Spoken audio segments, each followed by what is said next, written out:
And we're live. This is so fun. Yay. This has been now a couple weeks in a row that we've done the live Hidden Gems, and I think they have a certain energy to it I really enjoy. So we're Yeah, here. I really like the interaction. I like with us and the fans and all that. Yeah. It's really cool. Yeah. So I'm film critic Rachel Wagner, and Ryan is here. Hey, Rachel, it's great to be back with you 2 weeks in a row. I I know, know. crazy, right? But it is great to be with you as always. Yeah. And did you have a good week? I did. I have this weird feeling that whenever I announce a milestone, someone's gonna knock it back down one. But I don't care. I hit 300 subscribers this week There we go. All on right. Halloween. On Halloween day. On Halloween day. Nice. Well, So very good. Yeah, it's everybody should subscribe. It's fun stuff. it's so surreal to think about how I have all these people. It's like, whoa, it's really cool, and it's only gonna go up from here. I can feel it. Yeah. Yeah, well, certainly if I have anything to say about it, I hope people will check it out because I don't know, I've always thought that you had very insightful analysis of the films that you talked about, and I really appreciate that. So we Well, do have the chat room open, and we also have there's the super chat if anyone feels so inclined. So if you want to ask us a question while we go through our normal hidden gems, then it's there for you. I know it's kind of a busy Friday night, so we'd understand. But yeah, it's been a busy week for me over I can especially only at imagine. at Hallmarkie's podcast. Oh wow. But it was really cool because one of the last year Lifetime had a very rough year. There weren't a ton of good ones. There were a couple diamonds in the rough, but they had a pretty not great year. And so I was really pulling for them that they'd have rebound this year. And their movies start this weekend. And one was very bad. So I was like, oh no. And then I watched the second one because they were kind enough to give me early access. And I really enjoyed it. I thought it was very well done rom com. I really liked the chemistry and it had 4 kisses, which is like very rare in these movies. Ooh, And yeah, and so I contacted Lifetime and I said, "Hey, I really enjoyed this movie," and so I ended up interviewing the lead actress, Mercedes de la Cerda, and we had a great interview. It was really fun, and we talked not just about the movie, which we were since I had seen it, we were able to kind of dive a little bit deeper than I sometimes do, and I also really enjoyed it. So we were able to dive a little bit deeper, and she's done like a ton of different series in her career, and she was also in the War for the Planet of the Apes. So that was pretty fun to get to talk to her about that, what it's like to be in a movie with so much motion capture and such a big spectacle movie and everything. So it was a really fun interview. that sounds awesome. Who was she in War for the Planet of the Apes? Because I'm trying to she remember. she was just one of the like soldiers. Oh, really? Yeah, so it wasn't like a big part, but enough that she it was interesting to hear what she had to say. And then also this week on uh on Thursday, I interviewed, well, it was actually on Monday on Halloween, but we aired it on Thursday. I interviewed John Brotherton, who was in Fuller House, and he's been in some Hallmark movies. And he was in Furious 7, The Conjuring, and Guardians of the Galaxy. So small parts all, but still, it was super cool to talk to him about what it's like to be in the Hallmark movies, of course, but also these feature films. So anyway, it was an exciting week as far as interviews. Yeah, you really got some clout. Yeah. So even if you think, oh, I don't like Hallmark movies, check out Hallmark's podcast because the interviews aren't just about Hallmark movies. They're just about interesting people that are working in the business. So anyway, we do have a comment from our friend Jeremiah. He says, "Hi guys, I watched Nightmare Before Christmas yesterday, and wow, what a good movie! Charming, a little creepy, such good character design, very well crafted movie." Such a good movie. Yeah, so good. Love that, and I love the whole idea in that movie of when Jack is trying to be something that he's not. He sees Mm, something and he thinks, "Oh, that looks so good. I want to do that," but it's not who he is as a person. And Sally can always see that from the very beginning. She can see it and she feels sad about it. And it reminds me of one time when I was in like middle school. People would always say like be really careful and pick good friends and everything like this. And I mhm. had good friends, but for some reason there was this other group that I saw as being like better for some reason. I don't even really know why, but they were like get great grades and I don't know, I just was like, "Oh, that's the friends that I should have." And I tried really hard to kind of like Jack to be with this particular friend group, but it just wasn't. They didn't do anything mean, they weren't bullies or anything like that, but it just wasn't my friend group, and after a couple of weeks I was like, this is stupid, why am I doing this? And so then I went back to my friends that wanted to be with me and wanted to be my friend. And I don't know, I think sometimes we see that in life. We see something, we're like, oh, that looks better than what I have. For some reason we try to go after it, and it's like, no, you've already been blessed over here, you don't need to go over there. Yeah. Anyway, so that's what I It- think about with Nightmare Before Christmas. yeah, that's interesting. I never really saw it like that before, but now that you brought it up, it's like, wow, she's actually got a point there. That's actually quite insightful on your Yeah. part. The big question, and Jeremiah, you can weigh in as well. Is it a Halloween movie or a Christmas movie? Or is it both? There's an option C. I don't know. I mean, if you have to pick, which one would you pick though? Well, if I mean the main setting is Halloween Town, so force my hand, I guess Halloween would be the answer. Mm-hmm. I mean, it Yeah, starts out in Halloween. The big musical numbers are in Halloween Town. Like Jack Skellington is the king. Is the Pumpkin King. yeah. He's not the Kringle King or the Snow King or whatever king related to Christmas. He is the Pumpkin King. Yeah, So force my hand, it would have to be Halloween. But I watch it at both times a year. yeah. The only reason I'm tempted to Christmas is because the whole like message of the movie is kind of Christmassy and Christmas themed, as far as uh, him him wanting to be like Christmas and learning the true, like he has his sort of not legitimate Christmas and then like the real Christmas, and once he learns about it. That's the only reason, but I think I would also go Halloween if I had to pick. If I was like curating a film festival and I had to pick whether it's for thanks and whether it's for Halloween or Christmas, I would probably pick Halloween. Because even has Yeah, trick or treaters and stuff like that in. that's true. And one of my favorite parts of that movie is at the end when Jack finally defeats Oogie Boogie, and his epic one liner at the end is, "How dare you treat my friends so shamefully?" And it's not like it doesn't have any curse words in it. It's just a righteous condemnation of Oogie Boogie's behavior. Yeah. It's epic in the most rated G way possible. Hmm. Yeah. Oogie Boogie always gave me especially when they pull on his string and all the bugs come out. Oh, He's essentially bugs in a sack. Like that's gross. terrifying. Gross. uh, well, we don't have from Jeremiah yet, but if you let us know what's side you're on, we'd love to hear, or anybody else who's watching. Oh, he just said here. Let's see. Why? He says, "I'm why do I not see? Oh, here it is. Okay.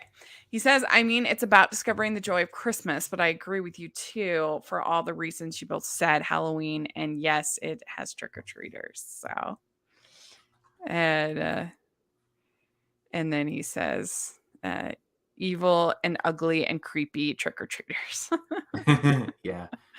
And Jeremiah also says, congratulations on 300 subscribers. So happy for you. So, yay. Thank you, Jeremiah. Here's to 400. That's my next goal. Yeah. Well, why don't you tell everybody what we are? I mean, everybody knows from the title, but why don't you tell everybody what we're talking about today for Hidden Gems? We're talking about HBO Max, and this is episode 11. And honestly, with all the stuff that's been happening with WB, especially with Zaslav and all the crap things that he's been up to, HBO Max is still worth the price, I would say. A Yeah. couple of things that I've chosen, I'm actively watching right now, and I won't spoil it right here and now, but it's got a really good lineup, even still. I kind of hate to admit it, but it's the truth. Well, and it keeps changing. Everything that's happening, I feel like every day there's some new news about some show that got canceled or something that's happening, or I don't know. I can't keep track of it all. An entire Batgirl movie is no longer a thing. That was just weird. I don't know. I mean, I guess because of taxes, it just seems crazy to me that that's the better choice than releasing something that's done. It's so weird. Somebody somewhere wearing a suit and a tie that's a little too tight made that decision. I mean, especially when you think it has Michael Keaton in it. How bad can it be? It makes no sense. I mean, I mean, you think they they could still at got least that. get something for it. I mean, because people go to see almost everything that's Batman. I mean, I don't know. It's crazy to me. And they still got the Flash with all-around stand-up citizen Ezra Miller on the docket. Yeah. So I just don't know. Yeah, it's bonkers. It really is. And I have to admit, some of my picks this week are not that much hidden gems. They're pretty popular, but whatever. I mean, we still get to talk about them, so Yes. that's what's important. Yes. So why don't you start us off with your first pick? So my first choice is an original series that HBO ran from, I believe, 2010 to 2015. It's called Boardwalk Empire. Uh, this uh, this is based on, I believe, a true story about the Prohibition days, and there was a guy named Nucky Thompson who basically ran Atlantic City. He was the treasurer of Atlantic City, but he basically ran it through a series of very shady connections. That's all I'm going to say. And when Prohibition strikes, he basically maneuvers how to get alcohol and sell it to the masses. And the series, and I've only watched about a season and a half because I'm actually watching it with my mom, and we're watching an episode a week. And so we're about halfway through season 2, and it's basically Nucky trying to make deals, trying to appease certain sides, and just trying to make sure the brandy runs through Atlantic City, despite the fact that it's illegal. Steve Buscemi plays Nucky Thompson, and he's just fantastic in the show. I mean, he every time I see him in pretty much anything, like Steve Buscemi is reliably good in pretty much everything that he's in, I would say. Michael Shannon is in it as the FBI, as an agent at the FBI who's in charge with enforcing the Volstead Act, Prohibition. He's got his eye on stills and all that sort of thing, and he's got his own problems. The late Michael Williams, who was Omar in another HBO show, The Wire, he's in it and this is his actual name, Chalky White, and he is a black man named Chalky White. There is irony in there, but Mhm. he's of course really good as well. And it's really Nucky just working out deals, trying to make sure everything works out, connecting with the mafia. Al Capone is introduced about halfway through season 1, and this is before he got famous. Lucky Luciano is introduced, and he would become, I believe, La Costa Nostra. My mafia history is a bit fuzzy, but I believe he would become the top of that. But they introduce him when he is super young. And also Arnold Rothstein, about a year or so after he did the whole Black Sox thing, where he rigged the 1919 World Series and somehow got away with it. It's a fascinating show. It is very much a period piece. We all think of the Roaring '20s, and it's very much a searing look at the '20s. That's all I will say. I almost forgot Kelly MacDonald is in here as well, and she would end up voicing Merida in Brave, among other things, and she was Diane in Train Spotting, so she's been in a lot of good things. But I love the show so much; it's dripping with atmosphere. These characters are just so engrossing, and it's about very illegal things, but these people doing it are so charismatic that you're just it sticks the hooks in you and it doesn't let go. And the first episode of the entire series was directed by some dude named Martin Scorsese. Some of you may have heard of him. So yeah, give this one a chance if you haven't. Cool. That sounds good. It's one of those shows that kept the quality through all the seasons. Yeah, well, the first season's really good. I'm halfway through season 2, and Okay. it's still really good. I Oh, that's good. plan on watching all of it, so no one Yeah. in the chat, if anyone has seen it, don't spoil it for me. But what Okay. I have seen, it is phenomenal. Cool. Yeah, I've heard good things about it from people. And Michael Shannon's one of my favorites. He's such a good actor. Yeah, he starts out, and he's a religious type of, like, the Bible is the letter of the law, like no interpretations, like it is the word. In the beginning, when God created the heavens and the earth, could it possibly be the Big Bang? No, God just went click. Like he's one of those guys. Mhm. But Mhm. throughout the show, you slowly see him tumbling down the moral ladder. And I believe, if memory serves, this is like the thing that got Michael Shannon noticed. I don't know if he was an actor before this. I maybe he was, but this, to my knowledge, is the thing that said, "Here's Michael Shannon. He's a big deal." Yeah, yeah. Probably was over in England, but then maybe this was his like introduction to America, maybe. But cool. So my first pick is an indie that I saw at Sundance in 2021, I think, or maybe did I see it? Yeah, no, 2021. And it's called The Fallout. And this stars Jenna Ortega, and it's written by Megan Park and directed by Megan Park, which is kind of cool because she is she's done a bunch of Hallmark stuff, Megan Park. So I, get to see her in all of that, and then for her to write and direct this, and it'd be so different, from anything she does on Hallmark, obviously, was just kind of fun and interesting. I mean, this is a tough sit. I mean, it's very emotional. It's not something to watch, like with your buddies on a Friday night. Like this is a tough sit.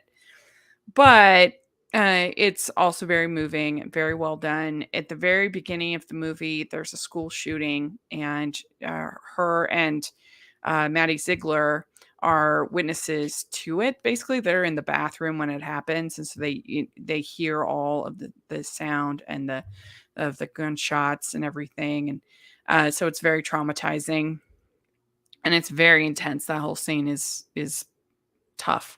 And then so the whole movie, like the name suggests, is about the fallout, and so it's about how she uh, tries to deal with it and being a survivor and dealing with the pain and the funerals and the just everything about it.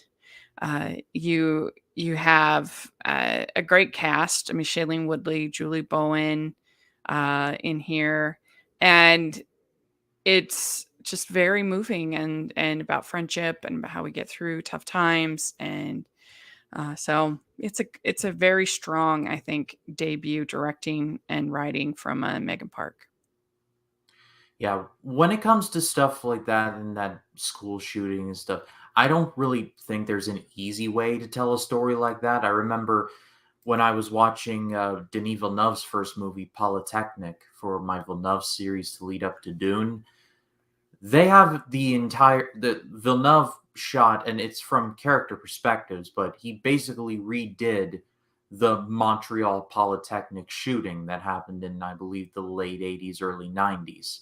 And it was disturbing. It really was. And so I don't think there is a very easy way to approach a story like this. It really takes a very mature person in order to accomplish something like that Yeah, without and diving into sensationalism. yeah, and there are lighter moments in this. It's not all, like beating you down. There are kind of quirky moments and moments of friendship and sweet moments, but overall, it's still definitely I would say, a tough sit. But Mm. what very well done, very well executed. Jen Ortega is excellent as the lead. She's very good. So yeah, I think it's definitely worth a watch if you get a chance. We had a comment from Jeremiah. He says, speaking of 20s, have you ever seen Hollywood on Netflix? It's close to the 20s. It takes place in the 40s and 50s. Very fun, very steamy, very powerful messages about race and accepting gay love. I've heard about it. I think this is a Ryan Murphy series. So I just don't have very much time to watch TV, but I have heard about it, and I know some people who enjoyed it, like you, Jeremiah.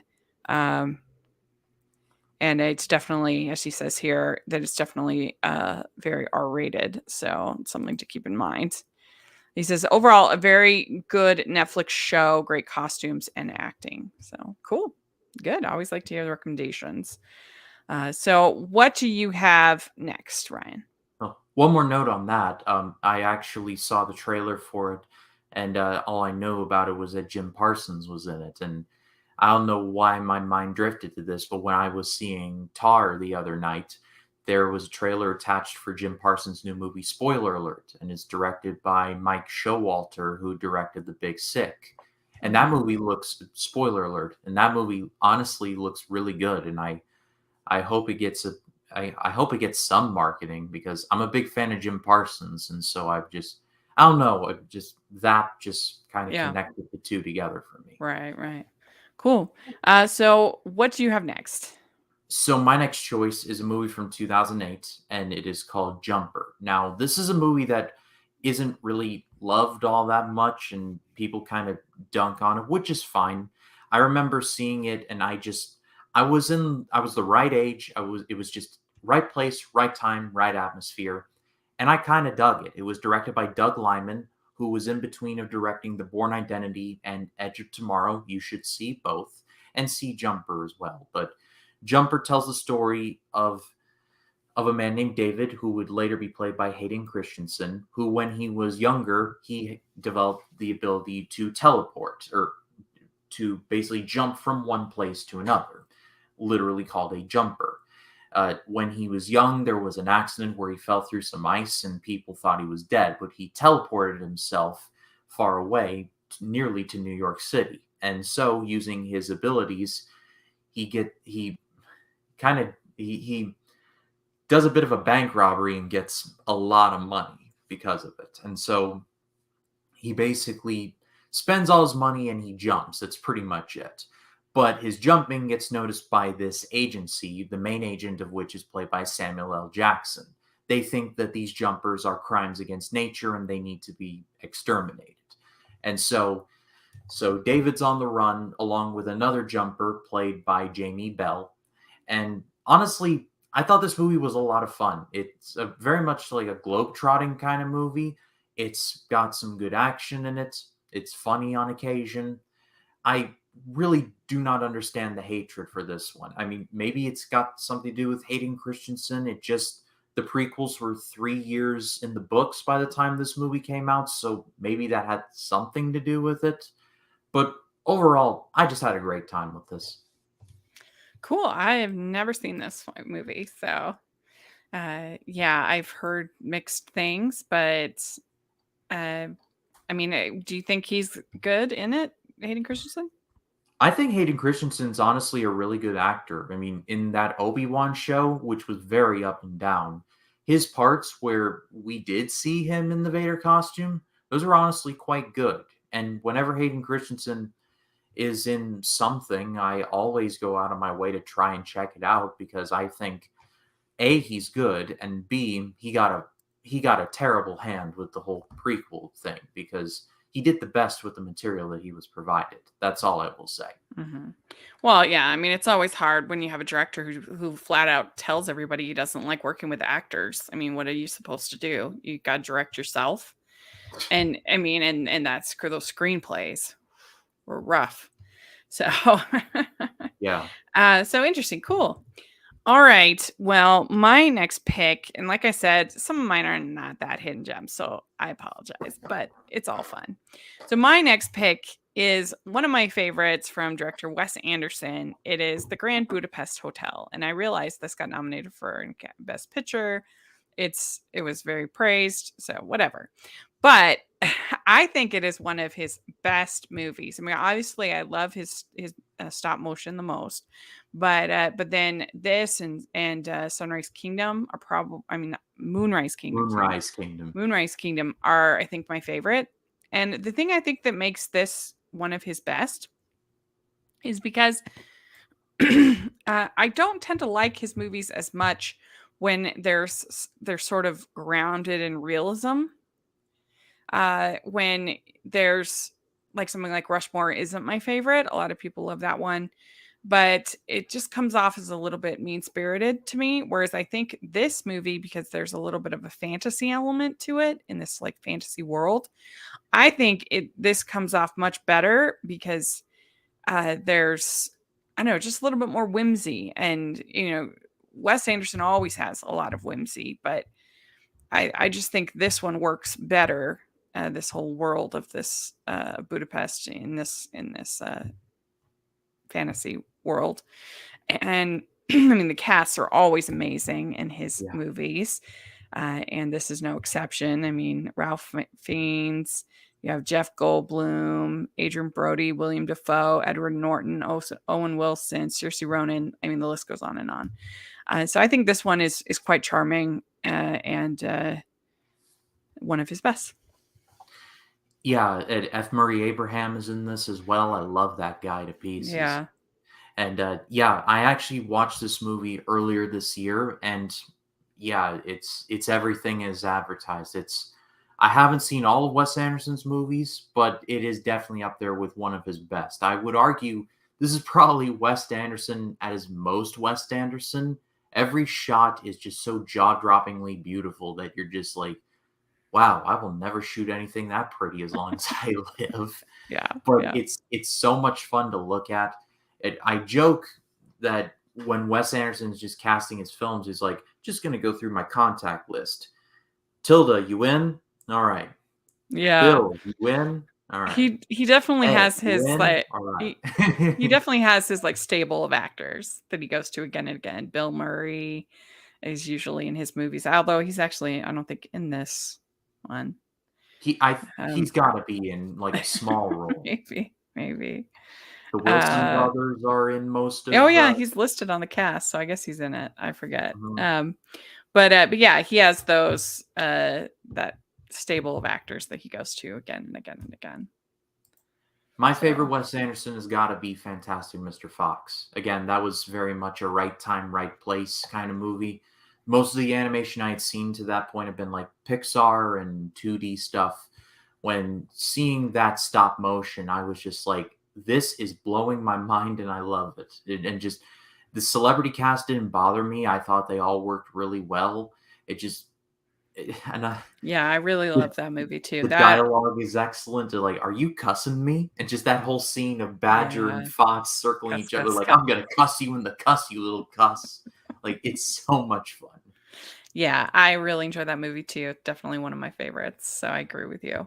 That one probably is my favorite of Wes Anderson as well. But if we're talking live action, it's either Moonrise Kingdom or Grand Budapest Hotel are my favorites. So. What is your next pick? So my next choice, we're going all the way back to the mid-60s, 1964, to talk about Fantastic Voyage. This was directed by Richard Fleischer, who would later direct, or not later direct necessarily, but he would go on. He would direct a certain point. 20,000 Leagues Under the Sea for Disney, which is one that I've recommended a long time ago. He directed a lot of movies. That's my main point. And the movie follows a team of scientists who are shrunk down to about that big and injected into the bloodstream of a scientist who has a cancerous tumor in his brain. This scientist is very important, so it's up to this team to get into his body and up to his brain and kill the tumor and then get out. And it's one of those movies that I actually watched in my college class, scientific themes and film, because we had just gotten to the human anatomy and we chose to watch Fantastic Voyage.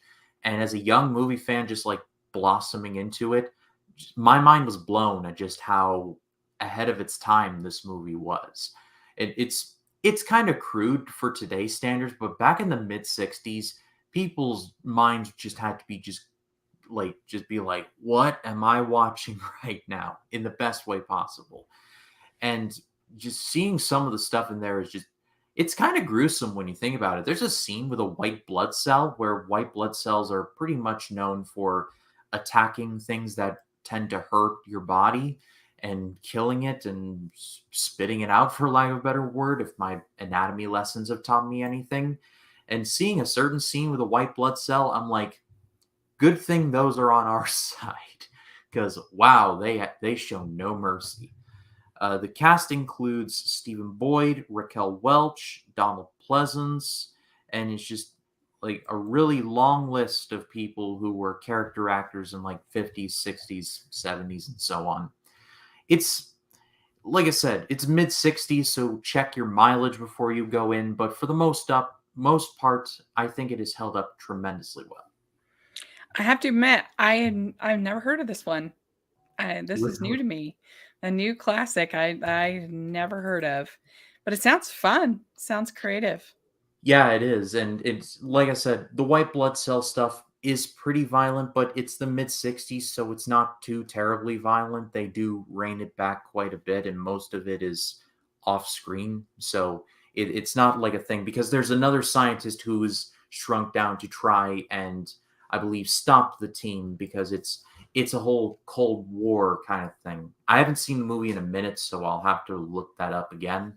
But it's the team trying to stop the tumor and the guy trying to stop them from stopping the tumor. Hmm. Yeah. Yeah, that sounds really clever. I'll have to check that out one of these days. Maybe Yeah. that'd be a fun one for Ryan picks. Yeah, I would if we do love to that see one. your reaction to that. And Yeah. honestly, when I was watching the Ant-Man and the Quantum Mania trailer for the first time, I was sitting there like, this is Oh a bigger yeah. budget of Fantastic Voyage, if you really think about it. No one's going into anyone's bodies per se, but for lack of a better word, it's a small ship in a massive, like, other world, which, I Hmm. mean, it Yeah. there are some comparisons. I'm not crazy, am I? I No, hope I not. can see that. I totally can. Yeah, interesting. All right. Well, my next pick is, like I said, a bit of maybe a bit of a stretch of a hidden gem because it's very popular, but whatever. I'm talking about 1986's Highlander. And this is one, oh, I forgot. We did have a comment from Jeremiah. He says, Fantastic Mr. Fox is very good. I want to rewatch it on Netflix sometime. So, yeah, it is You super. should. Yeah. But I'm talking about Highlander. This was on my blind spot last year, and I watched it for the first time, and I really enjoyed it. It's about this Scottish Highlander guy, who Connor McLeod, who played by Christopher Lambert, who finds out that he is an immortal, that he's a special like race of man, or not race, special type of man that's an immortal. And there's these people, there's these I forget what they were called. There's these other immortals that are out to kill all of the immortals. And there's supposed to be this big gathering, and you zoom up to 1985 when there is this gathering of all the immortals is going to happen, and there's this like big fight, and the enemy is called Kurgan. And there's some really, really great action in this movie. There's a particularly incredible scene where they're fighting in a parking garage type thing, and the way that it uses like lights and the action, it's really well done. And overall, I thought it was very clever, and the it didn't take itself too seriously. It wasn't boring. It kept the action going. I enjoyed it. I've heard that the all the sequels in this TV show and stuff are terrible, but this first one I think was good. The late Sean Connery's in this one, right? Yes. Yeah. Yeah. Yeah. Rest in peace. Yes. So I think it's definitely worth checking out. You got Clancy Brown as the bad guy, so he's always fun. Yeah. The only dude who could ever pull off being Mr. Krabs and the warden from the Shawshank Redemption. That is range right there. Yeah, definitely. All right. Well, what's your next pick? So my next choice is a movie from 2016, and it is called Pop Star Never Stop, Never Stopping. This was released in 2016. I think I said that right. Mm-hmm. And it starred Andy Samberg, and it tells the story of a fictional pop star, pretty much a Justin Bieber avatar named Connor For Real, styled with the number 4. He's one of those like I said, Justin Bieber, Kanye West types where they're so totally full of themselves that they are just not paying attention. And he releases his latest album and it tanks horribly. And so, wanting to bounce back, and much to his chagrin, he reteams with his old rap group called the Style Boys. And having grown up in the midst of Bieber fever and that whole just gobbledygook, this movie was so much fun and so very well needed. I'm not a tremendous fan of Andy Samberg. I think he can be funny and I think he has his moments.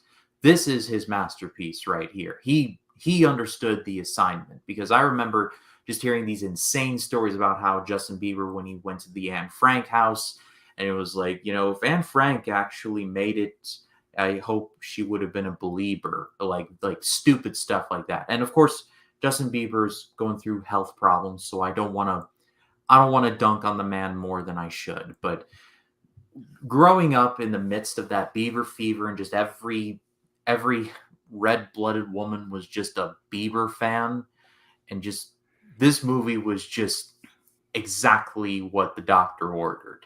It's so much fun. It's so funny.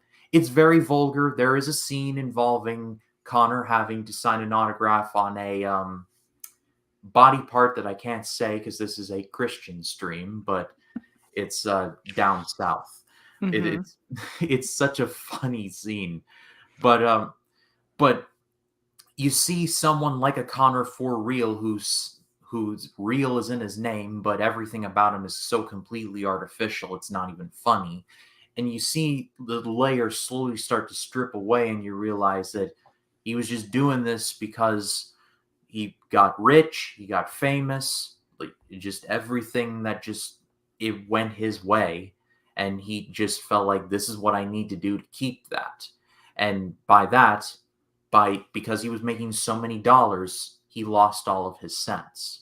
And so it for a parody movie, it's surprisingly deeper than people give it credit for. And at 86 minutes long, it's not even 90 minutes long. It's an effective movie. It's an effective parody. Honestly, we're overdue for some kind of a sequel or even something along that line. I mean, the Paul brothers are right there. They're just sitting there waiting for something like this to skewer them. But anyway, Popstar, it's awesome. Yeah, I've never seen this one. I've heard of it, of course, and I should see it one of these days because I've liked the other things the Lonely Island people have done. I mean, I really loved Chippendale this year. I personally thought it was very funny, and we're going to be having a Talking Disney episode on that coming up in a couple of weeks. And I also enjoyed Palm Springs. I thought that was very well done. So far he's 2 for 2 as far as this Lonely Island thing. And so I definitely one of these days I should check it out. But I have not seen it. Well, my next pick is another music movie. And when I first watched it, I actually didn't like this movie. It's called Across the Universe because it's a lot thrown at the screen. It is kind of exhausting, but now I kind of appreciate it. It's still not like a favorite, but especially if you can watch it for free, the you don't watch a movie like this because it's all about Julie Taymor putting the Beatles songs to into new versions and into this movie. The plot is just nothing. Like it is, you do not watch this movie for the plot. It's basically a whole bunch of music videos, and the singing is really good, and the artistry is really good, but it kind of depends on what you care about. Like if you're trying to watch for the plot, you won't like this movie. But I think if you're a Beatles fan, if you're a musical fan, if you're interested in like very striking imagery, production design, the everything that Julie Taymor brings to it, I think there's enough here to be worth a watch. Yeah, isn't this movie like have a ton of Beatles songs in it, and they just cover those? Sorry, can you say that again? Isn't this movie just a ton of Beatles covers? Because I looked Yeah, it up, and the female character's name is Lucy, and the yeah, dude's name is Jude. So I'm yeah, like, two of yeah. the That's what Beatles I'm most saying. famous. It's just like a bunch of music videos of Beatles songs. Oh, because I Yeah, mean, Hey Jude, Lucy in the Sky with Diamonds. They yeah, need someone in there named Prudence, and yeah. there you go. But they have like I guess some plot, but like it's do not watch this movie for the plot or the performance. I mean the singing and the songs are really cool. I love the soundtrack. But it is a lot kind of thrown at the screen. It's almost would be better to watch each one individually as a music video than to watch them one after another after another after another. So it's a mild recommendation for this one, but it's kind of grown on me the creativity and the songs. I'm a sucker for musicals, so yeah. We did get another comment from Jeremiah. He says it's a Christian plus one atheist stream. That sounds like a good movie, though. I enjoyed Sandberg and Chippendale. Yeah, he was so good. I think you're gonna enjoy Jeremiah, our episode on Chippendale that's gonna come out. It was with me and Stanford. It was a lot of fun to record, and I just, especially even on a second watch, I was like, no, this is a really funny, clever, creative movie. So I enjoyed it. Yeah, and shout out to Julie Taymor. I do have some respect for her. I imagine she's a legend in the Broadway world with The Lion King, the musical, and a ton of other stuff. She did do Spider-Man Turn Off the Dark, which we Yeah. won't hold that against her. Legendary in more ways than just more ways than one. You've seen it, right? Or is that someone else I was thinking of? No, no, no. I actually did see Yeah. not the original version, the one with all the botches, but when they retooled it and then brought it back. We, myself and my theater group, we somehow got in, and it was really weird. But Yeah, I would there's just so many things in that musical that I should love about it. You too, Spider Man. It's like musicals. Like, how is there a disconnect here? I yeah. don't get it. And sorry, no offense to the dude who fell, but there. Yeah, I mean, I think it would have been cool to just see the train wreck, just to see it because it was such a thing. And but yeah, it's definitely one of the most sort of notorious uh entries ever from Broadway. So that's cool that you got to see it. Well, my last pick is oh wait, I just went. Your turn. Sorry. So my last choice is an HBO documentary, and it's called Magic and Bird: A Courtship of Rivals. And this documentary tells the story of the rivalry between Larry Bird of the Boston Celtics and Magic Johnson of the LA Lakers. And for a good chunk of time, they were 1A and 1B in the world of basketball.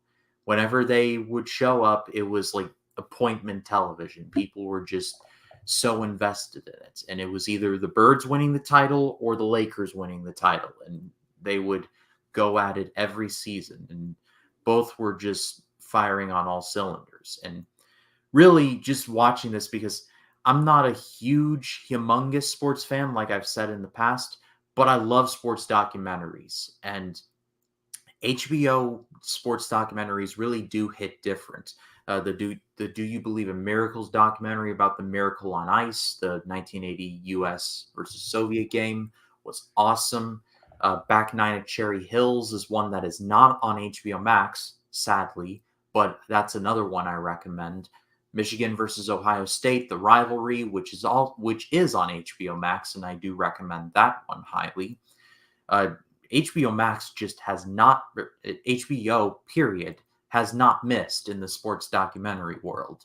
And Magic and Bird is definitely counted among them. I just love the talking heads.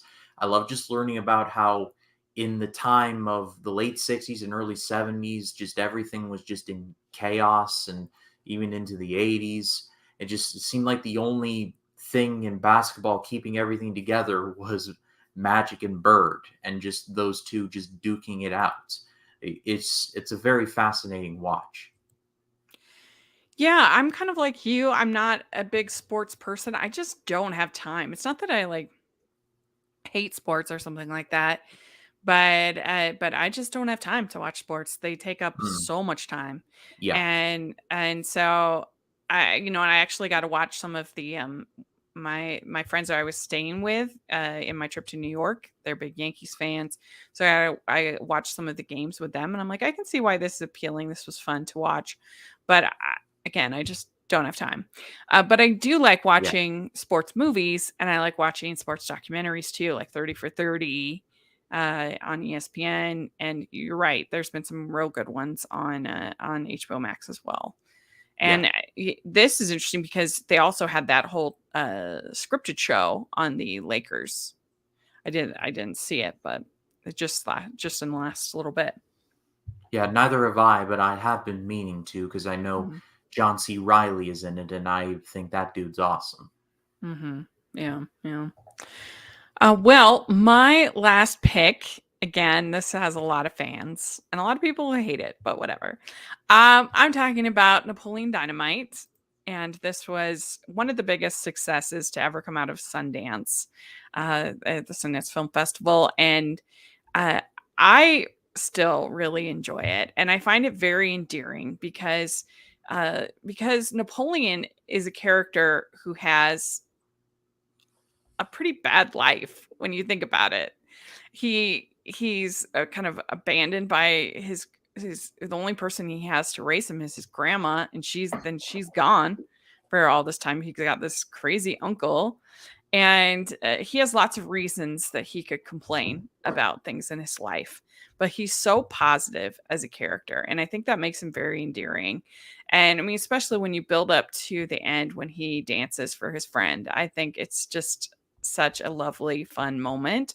And there's just a lot of, I think, funny jokes. It's very deadpan. So if people don't like sort of deadpan humor, then they're not going to like this that much. But I don't know. I could watch Napoleon complain about his tater tots and his drawing a liger.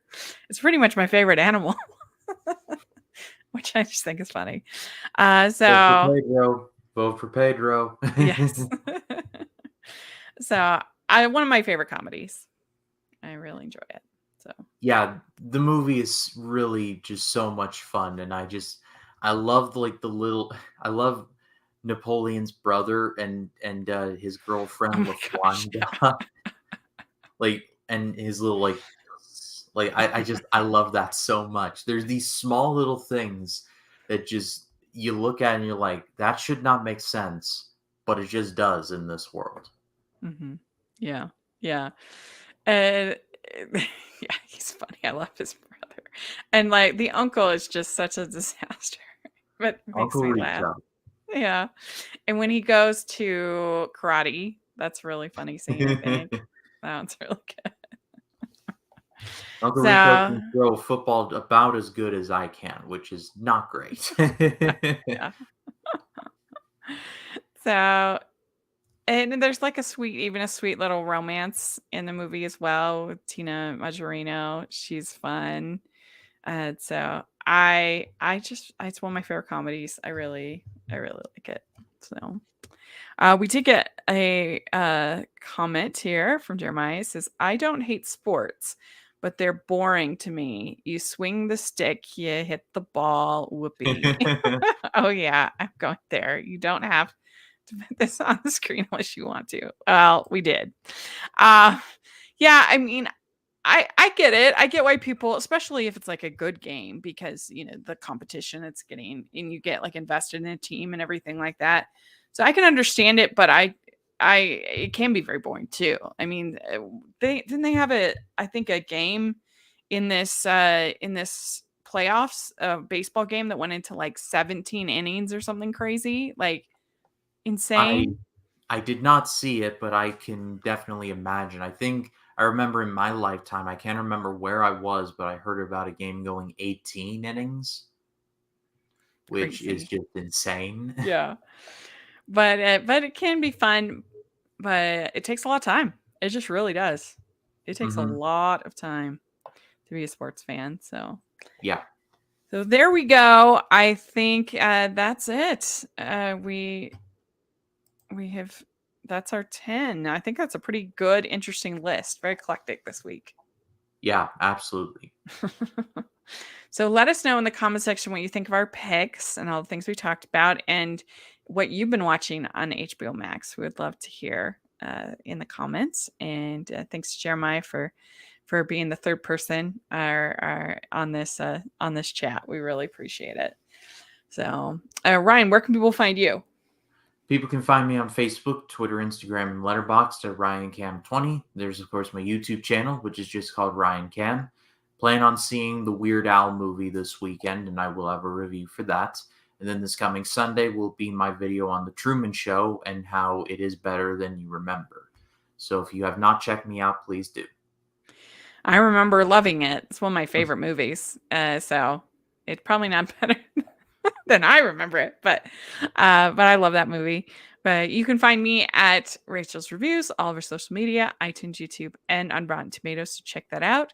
Also, make sure you check out the Hallmarkies podcast. Like I said, even if you don't think you like Hallmark movies, there's really fun interviews and other stuff over there. So take a look. I think you'll like it. And we're just super busy right now covering all the Christmas movies. It's I forget how many I've watched already, and it's just the first week of November. Hallmark's like, Over give her 20. more. Give her more. So definitely take a look at that. And we also have the Patreon group and merch store where we have #Animation Junkie shirts. So check that out. I would really appreciate it. And we have the Patreon group, which is the best way you can support us. And you get to be part of watch alongs and the Facebook group. And there's all kinds of fun benefits, even beyond a podcast if you want. So please take a look at that. And thanks so much, everybody. We'll talk to y'all later. Bye. Bye.